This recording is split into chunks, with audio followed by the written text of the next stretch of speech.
Mikä me mietittiin titlejä, että esimerkiksi niinku DUC, Darkside olisi tosi kova. Darkside olisi tosi kova. Kyllä. Tää minuutti alkaa nyt. Yes. Nyt tulee kuinka pitkä aika minuutti on? Mä koitan piirtää nyt sen meidän Euroviisu-edustajasta tai yhtä niistä Karhukaplan jäsenistä. Mä en muista yhtään ikävä kyllä, että miltä ne näytti, mutta katsotaan mitä tästä tulee. Miten Aku onkaan kaula muodosta? Eikä. Tää on ihan hirveä. Millaiset korvat Aku onkaan? Mä en uskalla katsoa taakse. 4, 3, 2, 1. No niin, kynästä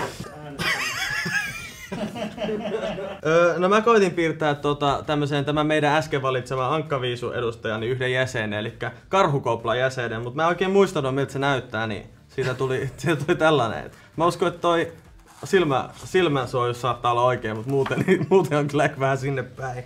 Mä piirsin tämmösen metalliankan. Oot silmämeikit ja liekkihiukset ja sit se... Entisenä Akuankan myyjänä mun on pakko, että kuvataiteen lahjat ei nyt mätsää, mutta tää on mun näkemys Akuankasta, mutta... Mulla on tämmönen... Se on aika samaa sarjaa edelleen. Silloin myös hieno tämmönen Blind Channel-paita. Logo myös piirretty mukaan, kato. Se on yritetty piirtää. Kyllä. Taideteos.